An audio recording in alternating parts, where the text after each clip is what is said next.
안녕하세요. 안녕 여러분, 선민의 홈셀 토크입니다. 네, 여러분 추석 잘 보내셨나요?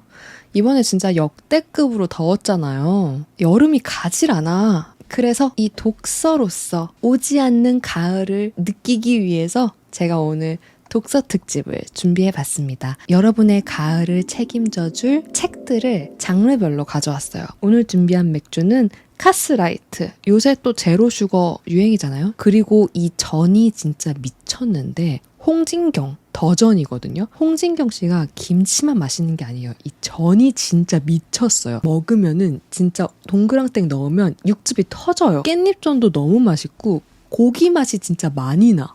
여태까지 먹었던 전 어디 뭐 막 시장 맛집 돌아다니는 것보다도 가장 맛있습니다. 잠깐만, 이거부터 먹은 다음에 이거를 깔게요. 약간 만두 먹으면은 고기 즙 나오듯이 즙이 나와. 동그랑땡 먹으면. 짠.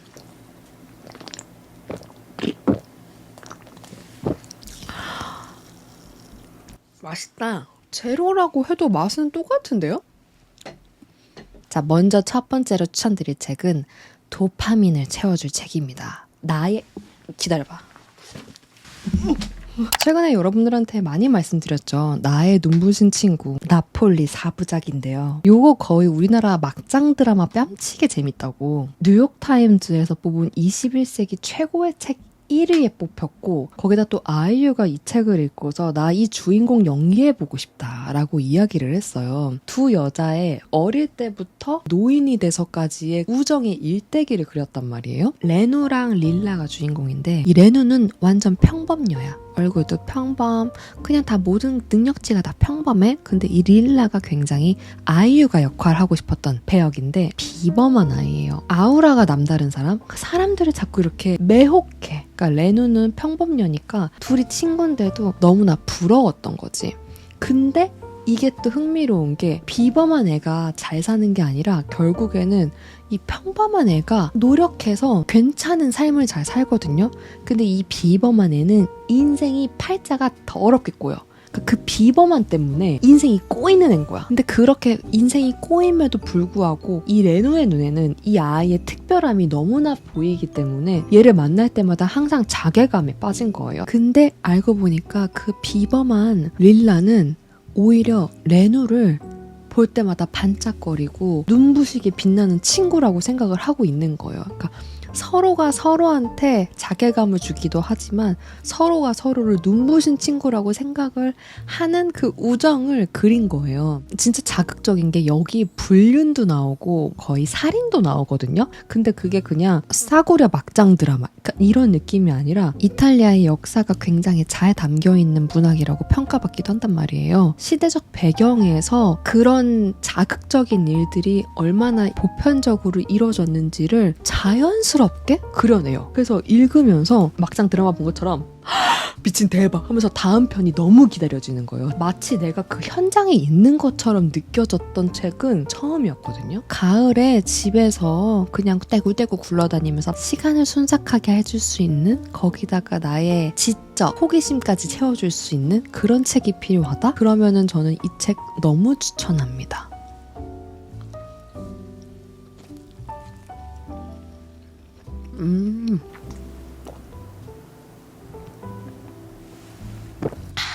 그리고 다음 책은 마지막 선물인데요. 이거는 굉장히 동화 같은, 소설 같은 이야기인데 실제 이야기예요. 뉴욕타임즈에 실린 칼럼을 기반으로 쓰여진 제너비브 킹스턴, 이 작가의 회고록이에요. 여러분이 인생을 살면서 흔들릴 때 여러분의 흔들리는 중심을 사랑과 지지로 잡아줄 수 있는 그런 위안을 주는 책이거든요. 이 책은 웅진 지식하우스에서 제공받아서 읽게 됐는데, 읽는 내내 사실 되게 마음이 많이 아팠어요. 왜냐면 이 책의 내용이 제 상황하고 진짜 아예 거의 똑같은 수준이거든요. 이 이야기가 엄마가 딸이 굉장히 어릴 때 돌아가신 거예요. 근데 이 딸이 앞으로 보낼 생일, 큰 기념일들 있잖아요. 뭐 졸업식, 약혼식, 결혼식 미리 다 대비해서 선물과 편지를 써놓은 상자를 유품으로 남겨준 거예요. 그래서 이 주인공이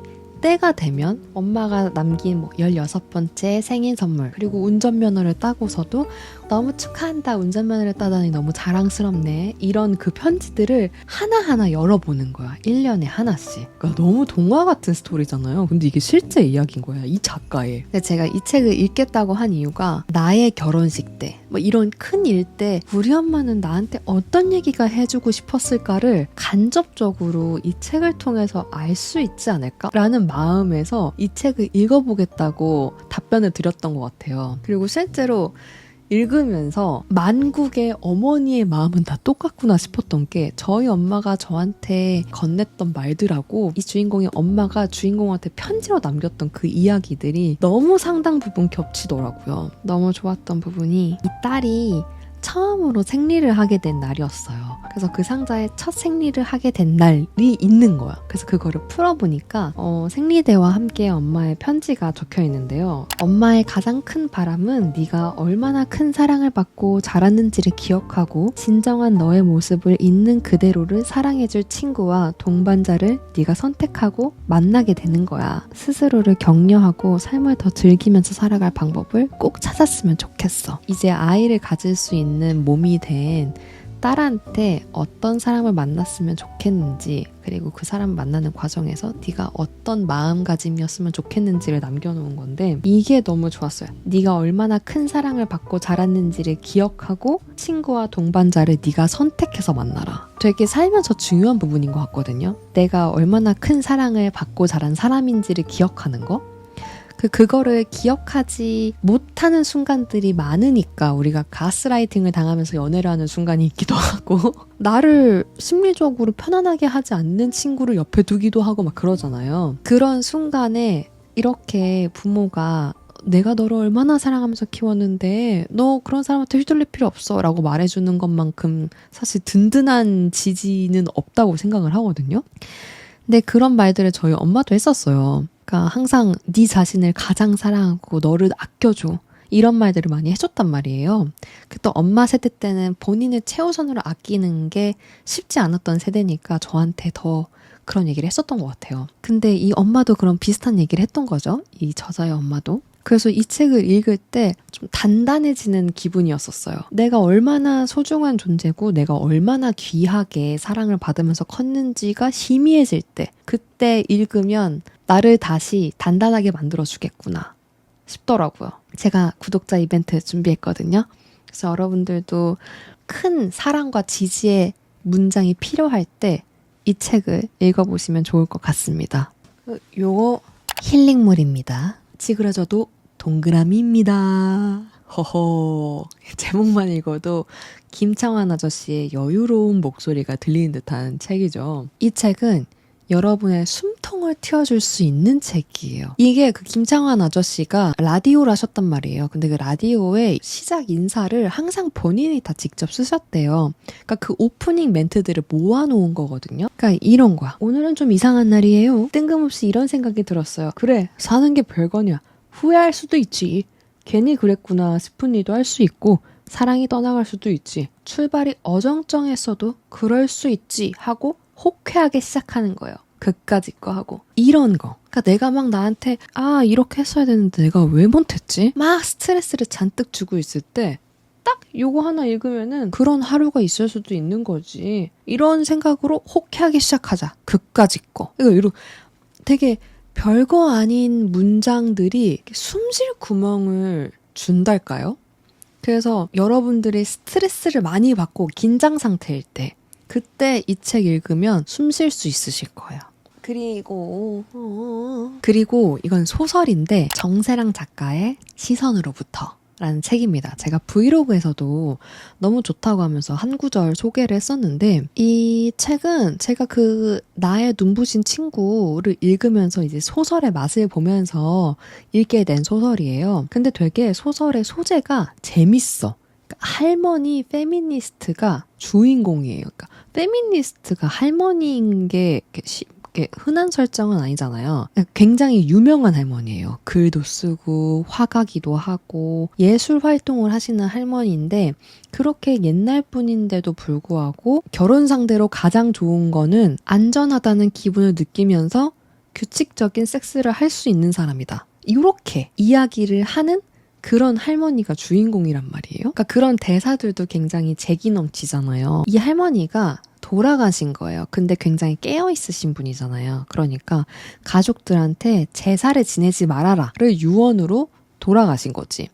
근데 그 첫째 딸이 아무리 엄마 유언이어도 이게 10주년이 되신 거예요. 그 할머니가 돌아가신 지. 그래서 이 10주기에는 우리 엄마 제사를 아주 크게 지내고 싶다. 근데 이 할머니가 하와이에서 굉장히 오랜 생활을 하셨단 말이에요.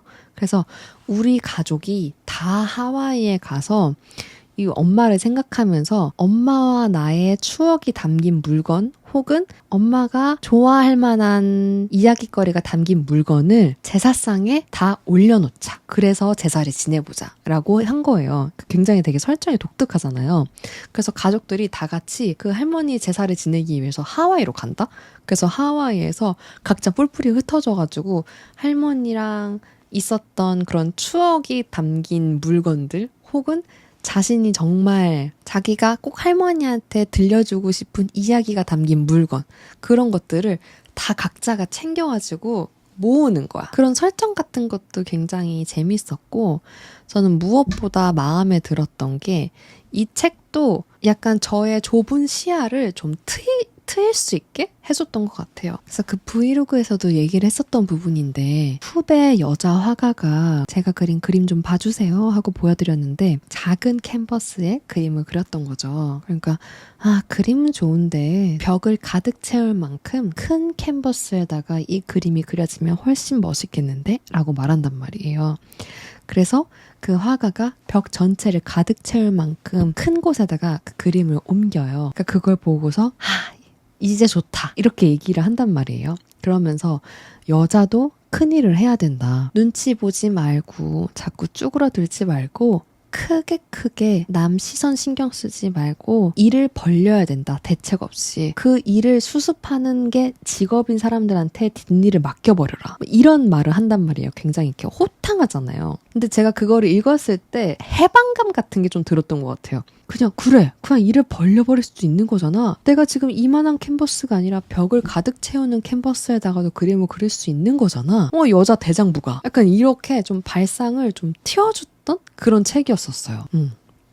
그래서 이 책도 아주 재미있게 읽었습니다. 네. 그러면 이렇게 오늘 여러분들하고 책 이야기를 나눠봤는데요. 이게 책이 중독성이 있더라고. 막잔하고 가볼까요, 여러분? 이렇게 책 얘기 재미나게 나눠봤는데 짠!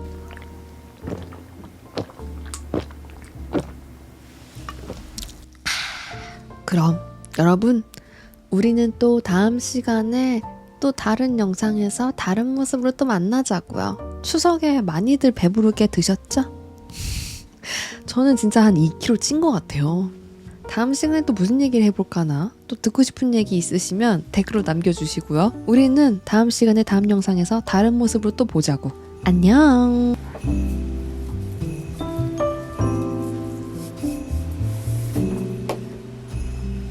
왜 이러는 거야? 망했어.